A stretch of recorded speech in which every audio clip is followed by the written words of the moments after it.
वालेकुम students, class 9 का chapter number 12 इसके हमने थ्योरम स्टार्ट किए हैं। थ्योरम नंबर 1 मैंने करवा दिया है, आपको अपने चैनल की प्लेलिस्ट में जाकर देख सकते हैं।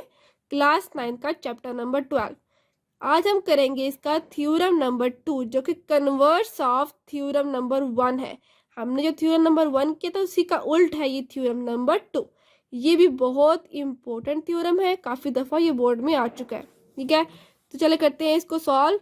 सबसे पहले स्टेटमेंट देखें, एनी पॉइंट इक्वी डिस्टेंट, कोई भी पॉइंट इक्वी डिस्टेंट हो फ्रॉम द एंड पॉइंट्स, उसके एंड पॉइंट से, ऑफ अ लाइन सेगमेंट, कोई भी हमने लाइन सेगमेंट बनानी होती है उसका एंड पॉइंट होता है, is on the right bisector of it. देखिए सेम वही है, थ्योरम नंबर 1 का उल्ट है ये। ठीक है, तो सबसे पहले मैंने आपको बताया था इसकी डायग्राम आपने बनानी है। ठीक है, डायग्राम अगर आपको बनानी आ जाएगी तो समझ लें कि गिवन, प्रूफ और कंस्ट्रक्शन वो खुद ब खुद सॉल्व हो जाएगी। और इन तीनों के नंबर्स होते हैं। अगर आपने गिवन लिखना है गिवन का नंबर मिलेगा, प्रूफ लिखेंगे तो प्रूफ का नंबर मिलेगा, कंस्ट्रक्शन लिखेंगे तो कंस्ट्रक्शन का भी आपको नंबर मिलेगा। और ये आपने लाजमी लिखने, डायग्राम का भी नंबर होता है, गिवन का भी, प्रूफ का भी और कंस्ट्रक्शन का भी। चल करते हैं इसको सॉल्व। गिवन, सबसे पहले आपने गिवन लिखना है। गिवन में हमारे पास क्या होगा, A B is a line segment. Diagram में देखें ये हमारे पास ए बी है, हमने इसको नाम दिया है लाइन सेगमेंट ए और बी का। ठीक है, इसको हमने नाम दिया ए, इसका एक एंड पॉइंट ए है और दूसरा एंड पॉइंट जो है वो बी है।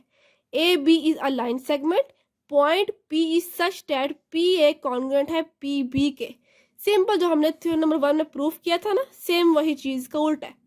तो देखें पी ए, जो हमने लाइन सेगमेंट पी ए और पी बी आपस में कॉन्ग्रुएंट है, ये हम थ्योरम नंबर 1 में प्रूफ कर चुके हैं। अब टू प्रूफ, इस वाले थ्योरम में हमने क्या प्रूफ करना है, हमने प्रूफ करना है the point P is on the right bisector of A B.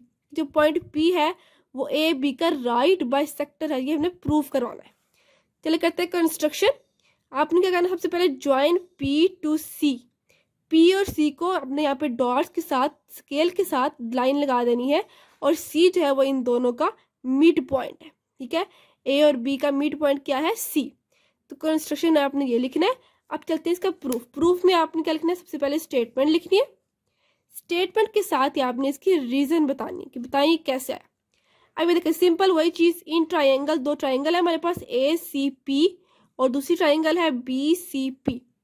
P आपने कहना है पी ए कॉन्ग्रुएंट है पी बी के जो कि गिवन है, और पी सी कॉन्ग्रुएंट है पी सी। ये देखिए पी सी इन दोनों ट्राइंगल्स में कॉमन है, पी सी जो है वो इन दोनों में कॉमन है, इसलिए हमने ये रीजन बतानी है कि पी सी कॉन्ग्रुएंट है बी सी के आगे जो रीजन लिखी है वो लिखना है कि पी सी कॉमन है। और नेक्स्ट ए सी कॉन्ग्रुएंट है बी सी के, ये हमने कंस्ट्रक्शन में बताया कि ए सी जो है ये सी और ये क्या है बी सी, ये आपस में कॉन्ग्रुएंट। थ्योरम नंबर 1 में आप कर चुके हैं तो बहुत ही ईजी है। अगर आप थ्योरम नंबर 1 कर लिए तो हमारे थ्योरम नंबर 2 खुद ब खुद सॉल्व हो जाएगा।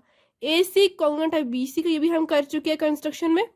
अब देखें therefore triangle A C P का मतलब ये हुआ कि ट्राइंगल ए सी पी जो है वो कॉन्ग्रुएंट है ट्राइंगल बी सी पी के। ठीक है, अब चलते हैं इसको नेक्स्ट देखिए half triangle A C P. Half triangle करते हैं हम, एंगल कौन सा बन रहा है, तो एंगल हमारे पास इसमें भी 90 डिग्री का ही बन रहा है angle. Half triangle A C P congruent है half triangle B C P की, इसको हमने नाम दिया है फर्स्ट का। Corresponding angles of congruent triangles, क्योंकि हमारे पास जो ट्राइंगल्स हैं वो कॉन्ग्रुएंट है और इसके एंगल्स भी है। But measure angle triangle A C P जो फर्स्ट ट्राइंगल है इसमें हमने ऐड कर देना है second triangle measure angle B C P को, और से इक्वल का नाम दे देना है 180 डिग्री। क्या नाम देना है, 180 डिग्री के एंगल बन रहा है हमारे पास, सप्लीमेंट्री जो एंगल्स बन रहे हैं वो है 180 डिग्री। ठीक है, यहाँ पे अपनी रीजन बतानी है कि सप्लीमेंट्री एंगल हम यूज कर रहे हैं फ्रॉम 1 and 2, ये वाला 1 और 2 इन दोनों को मिला देना है। अब ये देखें measure angle triangle is equal to, ये दोनों इक्वल हो जाएंगी, measure angle triangle B C P is equal to, तो एंगल हमारे पास बन रहा है 90 डिग्री का, तो हम लिखेंगे इज इक्वल टू 90 डिग्री। यह है फ्रॉम 1 and 2। ठीक है, अभी देखें that is P C perpendicular है ए बी के, सिंपल वही फर्स्ट वाले थ्योरम की तरफ, पी सी परपेंडिकुलर है ए बी की, इसको हमने 3 का नाम दिया है, और measure angle A C P is equal to 90 degree, ये हमने प्रूफ कर लिया है। कि जो हमारे पास जो एंगल बन रहा है वो है 90 डिग्री का। अब देखें, आल्सो सी ए कॉन्ग्रुएंट है सी बी, जिस तरह बी सी और ए सी कॉन्ग्रुएंट है इस तरह सी ए और बी सी बी भी कॉन्ग्रुएंट है। इसको नाम दिया है क्वेश्चन नंबर 4 का, जो कि हम कंस्ट्रक्शन में कर चुके हैं। अब नेक्स्ट देखें, P C is a right bisector of A B. तो हमने प्रूव कर लिया है कि the point P is on the right bisector of AB from 3 and 4। 3 और 4 से हमें पता चल चुका है कि PC जो है वो क्या है, राइट बाइसेक्टर है AB का। और जो पॉइंट P जो हमने ऊपर मिलाया था C के साथ ज्वाइन किया था, the point P is on the right bisector of AB की वो एंगल 90 का ही बना रहा है। ठीक है, तो ये बहुत ही ईजी था। और अगर आपको पता चलेगा कि PC जो है वो ए बी से कैसे परपेंडिकुलर है, तो यहाँ पर देखें, ये देखें P और C परपेंडिकुलर है ए बी के।